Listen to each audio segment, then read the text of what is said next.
afternoon, everyone. Please be seated. Good afternoon. So I will start by thanking our President, Joe Biden, for his long-standing leadership in the fight to save lives from gun violence. I also want to thank my husband, the second gentleman of the United States, and the extraordinary members of our administration, the members of Congress, survivors, advocates, and our incredible young leaders who raise their voice and demand change. So we are all gathered here today for a simple reason. We agree that in a civil society, the people must be able to shop in a grocery store, walk down the street, or sit peacefully in a classroom and be safe from gun violence. But instead, our nation is being torn apart by the tragedy of it all, and torn apart by the fear and trauma that results from gun violence. Recently, I have met with students on college campuses across our country, and when I'm there, every time I turn to the students and I make a request of them. And what I ask is, please raise your hand if you have had an active shooter drill while you were in elementary or middle school. Every time, a sea of hands goes up. Because in today's world, on the first day of school, students, yes, learn the name of their teacher. Yes, they learn the location of their cubby. And they learn how to quietly hide from an active shooter. In fact, when having this conversation, a student once told me, "I don't like going to fifth period." "Why, honey?" I asked. "Because in fifth period, there's no closet." In our country today, 1 in 5 people has lost a family member to gun violence. Across our nation, every day, about 120 Americans are killed by a gun. And while this violence impacts all communities, it does not do so equally. Black Americans are 10 times more likely to be victims of gun violence and homicide. Latino Americans, twice as likely. And as a former courtroom prosecutor, I will tell you I have personally prosecuted homicide cases. I have seen with my own eyes what a bullet does to the human body. We cannot normalize any of this. These are not simply statistics. These are our children, our brothers and sisters, our mothers and fathers. As a former district attorney, attorney general, and U.S. senator, and now as vice president of the United States, I have grieved with parents who have lost a child. I have comforted children who have been traumatized by losing a parent or a sibling. We owe it to them and to those living in fear to act without delay. And on this issue, we do not have a moment to spare, nor a life to spare. And here's the thing, solutions do exist. It's a false choice to suggest you either have to choose between supporting the Second Amendment or passing reasonable gun safety laws. That's a false choice. President Biden and I believe in the Second Amendment, but we also know common sense solutions are at hand. So I'll close with just a couple points. First, President Biden and I continue to be deeply inspired by the students who are leading this movement. So many of whom are here. And second, in so many ways, we are then propelled by their work, by your work. And being propelled by what you are doing, we are expanding our work.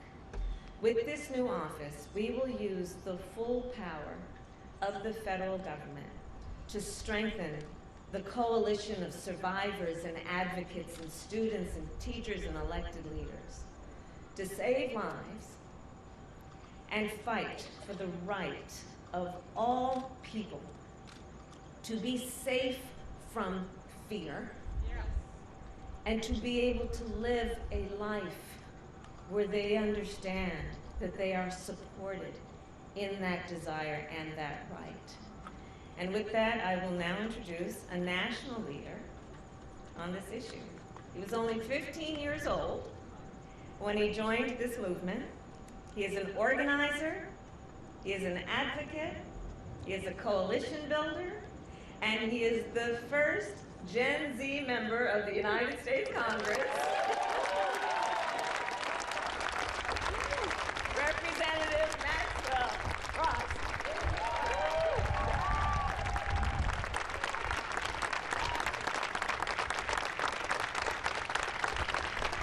It feels good to be a part of a winning movement. Good afternoon, and thank you, Vice President Harris, for the amazing introduction. It's the honor of a lifetime to be here today as President Biden cements his legacy as one of the fiercest champions of gun violence prevention. President Biden and Vice President Kamala Harris. I'm Congressman Maxwell Alejandro Frost, proudly representing Central Florida in the House of Representatives. As the youngest member of the United States Congress and first member of Gen Z, I'm often asked what got me involved in this work, and the answer is quite simple. I didn't want to get shot in school. I was 15 years old when a shooter walked into Sandy Hook Elementary School and murdered 20 children and 6 teachers. And like millions of kids, I went to school the next day with anxiety and fear that my life would be taken, my friends' lives would be taken, and my family's life would be taken by senseless gun violence. Right before I was elected to Congress, I served as the National Organizing Director for March for Our Lives, a movement that inspired young people across the nation to demand safe communities. And we came together. Everytown, Brady, Newtown Action Alliance, Gifford, Sandy Hook Promise, Moms Demand Action, Change the Rep, the Community Justice Action Fund, and so many on-the-ground organizations that have been doing this work for decades.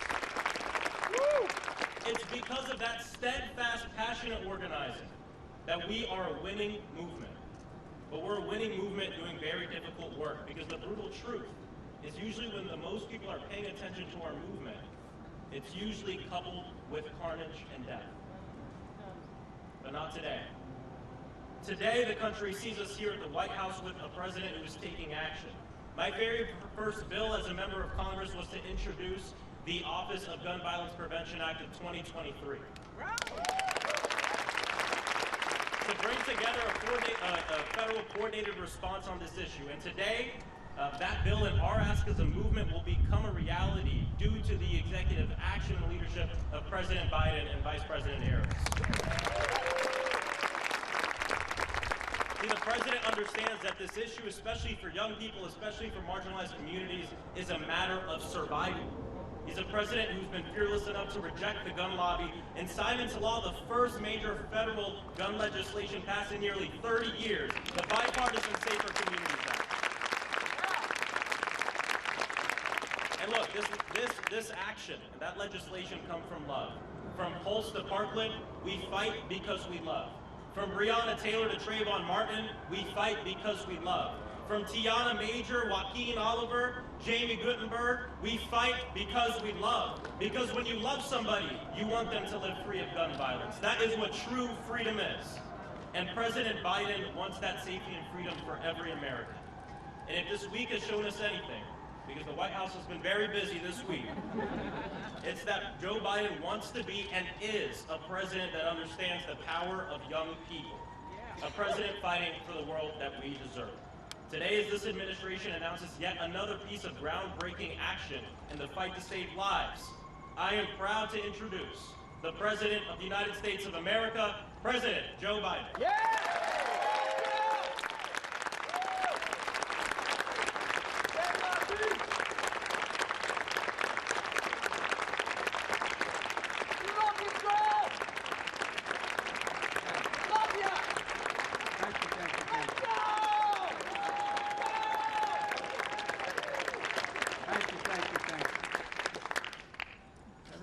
seat except Mom and Dad.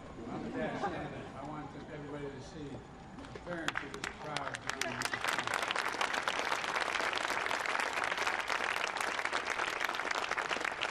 You did a heck of a job. Congressman Frost, thank you for the introduction, and you've helped power movement that's turning a cause into reality. You know, you're the big reason why I'm so optimistic about America's future. So many engaged young people. So many engaged, I remember when I was young. We have something in common. I got elected to the Senate when I was 29 years old. The only difference was he was eligible when he got elected to take office. I had to wait 17 days to be eligible. That was 827 years ago, but it was a while. Folks, Vice President Harris, members of the Cabinet, so many members of Congress who are here, and relentless leaders on this critical issue. You know, one of the members who couldn't be here today is a really important member, Senator Chris Murphy. With Chris, who together with Congressman Frost introduced the bill, created a dedicated gun violence prevention office. He couldn't be here today. Since the tragedy in Sandy Hook, and I remember being there, I remember that how I met with every one of the parents with it. I met with every member, every family member. What I do also remember is that I remember as we were leaving, the state police doing the investigation asked Senator to meet with me, if I could meet with him. And I said, of course I would. And I think there were about 12 to 14 of them. I walked in the room, and two of them started crying. And they said, we need help. We need help. And I looked at them, I said, what can I do? They said, we need psychiatric help. We need help. We need help. Anyone who doesn't think that these kinds of engagements have a permanent effect on young children, in many cases older their entire lives if they never had a bullet touch them, misunderstands. These were hard and tough cops asking me, could I get them psychiatric help? To all the state and local leaders and advocates from all across the country, and to the survivors and families who are with us today, many of whom Jill and I have gotten to know. And by the way, our losses may be different circumstances, but I know events like this are really hard to attend. We want to be here to promote the change, but it brings back all the memories as it happened today. I thank you to those of you who are parents for being here, brothers, sisters for being here. It matters. You have absolute courage. You found purpose in your pain. Because of all of you here today, all across the country, survivors, families, advocates, especially young people who demand our nation do better to protect all, who protested, organized, voted, and ran for office, and yes, marched for their lives. I'm proud to announce the creation of the first ever White House Office of Gun Violence Prevention. First office in our history.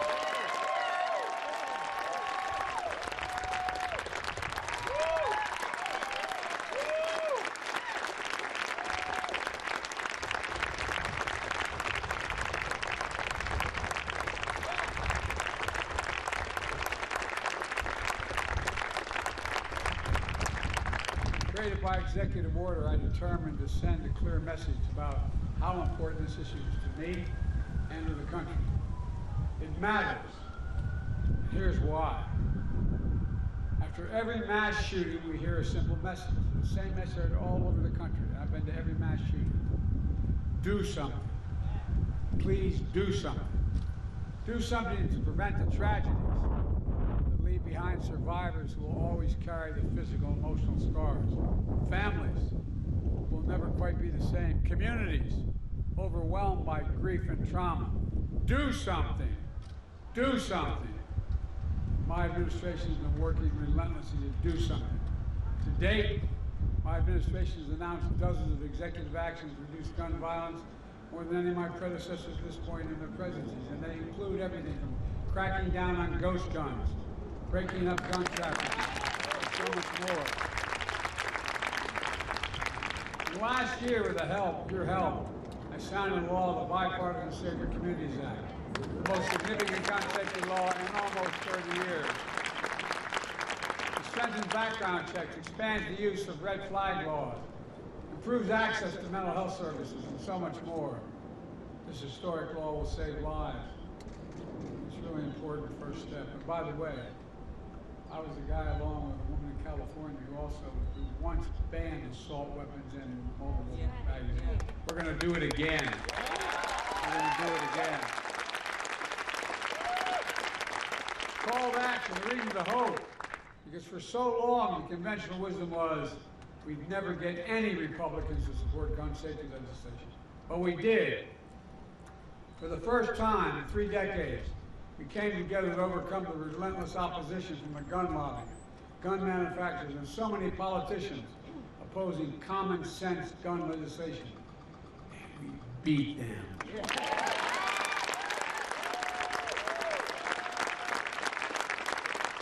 And we did it through a bipartisan effort that included a majority of responsible gun owners. We're not stopping here. Again, I'll say it again. I'm not going to be quiet until we get it done. It's time again to ban assault weapons high-capacity magazines.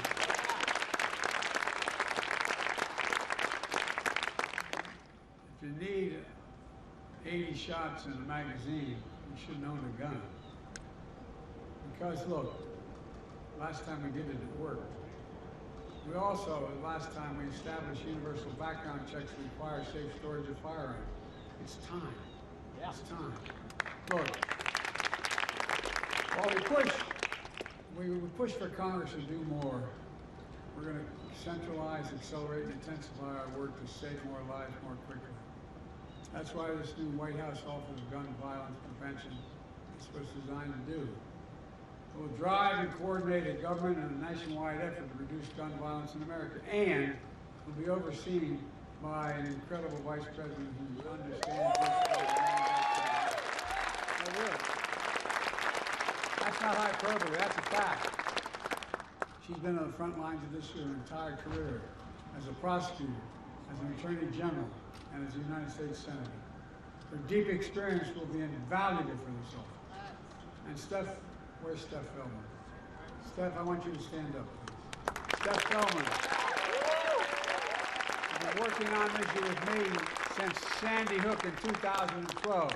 Now, she was 13 years old when she joined me, but in 2012, will serve as director of the office. The office will have 4 primary responsibilities.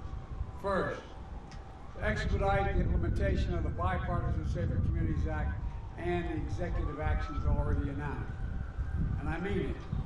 We're going to fully implement it.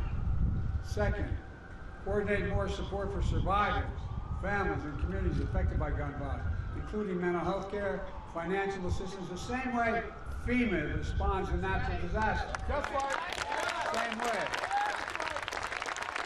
It helps folks recover and rebuild and all of it. Look, folks, shootings are the ultimate superstory, ripping through communities. Third, identify new executive actions we can take within our legal authority to reduce gun violence. And fourth, expand our coalition of partners in states and cities across America, because we do have partners to get more. We need more state and local help to get these laws passed locally as well. And to strengthen our laws and give us more hope. Folks, to be clear, none of these steps alone is going to solve the entirety of the gun violence epidemic.